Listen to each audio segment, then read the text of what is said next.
Fábio, por exemplo, no Sub-11 do Flamengo eu trabalhei 3 anos. Trabalhei com a geração 9.4, com a geração 9.5 e com a geração 9.6. Então, assim, o perfil dos atletas, de maneira geral, era muito diferente. Então, na minha geração 9.4, eu tinha um perfil socioeconômico da minha equipe alto. A grande maioria dos meninos, por coincidência, tinha um padrão de vida legal. Então, eles tinham uma relação de amizade entre eles e eles não se cobravam. Isso era um problema para mim. Porque eles transferiam o que acontecia no campo, na quadra, para fora da quadra. Então, eles achavam que se eles se cobrassem dentro da quadra, a brincadeira deles no final de semana ficaria comprometida. Na geração 9.5, eu tinha um poder econômico generalizado mais baixo, mas os meninos também eram muito amigos. Então, eles não se cobravam. Era quase que uma questão familiar, onde eles tentavam conversar e, em dado momento no futebol, em qualquer categoria, a cobrança tem que existir. Na geração 9.6, eu talvez tivesse um grupo com o mesmo poder econômico da geração 9.5, mas um perfil totalmente diferente, que era extremamente competitivo. Então, na geração 9.6, eu tinha que frear a cobrança entre eles. Eu tinha que conversar. E nessas 3 gerações a gente tinha uma estagiária de psicologia. Entendi. Que teve um belo aprendizado nesses 3 anos, porque assim, foram anos sequentes, mas totalmente diferentes. Eram crianças de 11 anos, a comissão técnica era a mesma, então assim, eu tinha a minha linha de trabalhar, mas o perfil dos atletas era totalmente diferente. Então, assim, eu acho que isso vai muito de você ajustar o que você é como condutor do grupo, como responsável pelo processo, com aquilo que você tem. Como é que o atleta vai reagir? Você vai cobrar, você vai conversar e ele vai te responder, você vai punir, você vai tirar do grupo. Como é que eles vão entender essa questão do rodízio? Ah, por que que hoje, se eu sou o capitão hoje, eu vou ficar fora do jogo na semana que vem? Não, eu tenho que respeitar o colega que treina igual a mim, que tem o mesmo objetivo do que eu. Então, assim, eu acho que vai muito do perfil familiar do atleta. Sim, como é que é o pai, como é que é a mãe, como é que é a relação dele dentro de casa, para que você consiga traçar um perfil dele dentro da quadra ou do campo.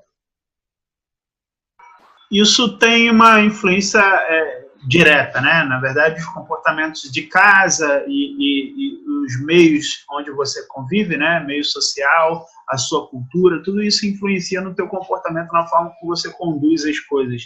É interessante parar para pensar, né? Dessa menina da estagiária que foi, né, ali, e ela vivenciou 3 anos ali de experiência. E é óbvio isso, somos pessoas e como seres humanos somos diferentes, e vindo de locais diferentes, com conhecimento diferente, com experiência diferente. Então, cada um tem que ser tratado de uma forma. O mais importante, no meu ponto de vista, é você conseguir compreender as necessidades do teu atleta. Na medida em que você consegue captar quais são as necessidades do seu atleta, você consegue falar na língua dele, compreender como você pode fazer para ajudar ele, né? Aquele livro O Monge e o Executivo fala sobre necessidades e vontade, né? Não é a vontade dele, mas a necessidade, é o que realmente ele tem de necessidade. E, geralmente uma necessidade ela é taxada como algo que é comum, né? Ela é uma necessidade, mas não é só sua.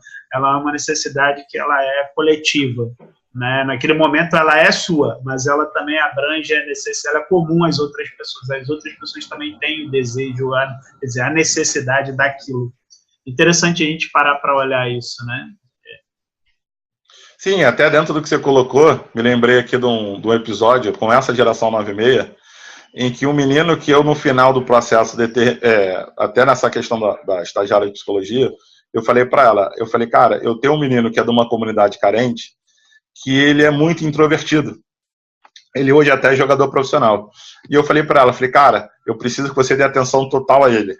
Eu preciso que você consiga desvendar esse HD. E todos os outros meninos, eu sozinho dou conta.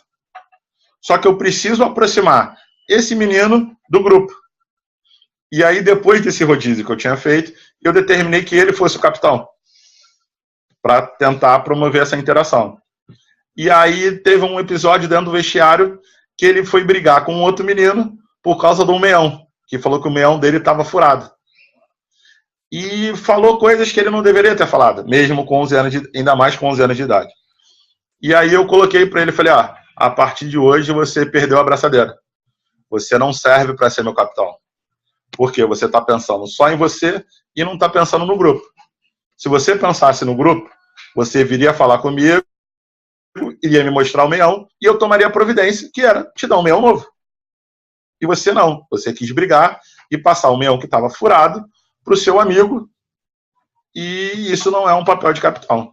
E aí conversei com ele depois e tal, dei uma geladeira nele, né? Dei um castigo nele de maneira vigiada, para ver como ele ia reagir, e perto da fase final, eu dei a braçadeira de volta para ele. Ele evoluiu, ele entendeu o recado, eu tenho uma relação legal com ele até hoje, e no final, quando a gente foi à final da competição, eu ainda brinquei com ele durante o jogo, né? Teve um momento do jogo que ele abaixou do meu lado, que ele estava cansado, e eu falei para ele até para motivar ele. Eu falei, cara, sabe por que eu te dei a braçadeira de volta?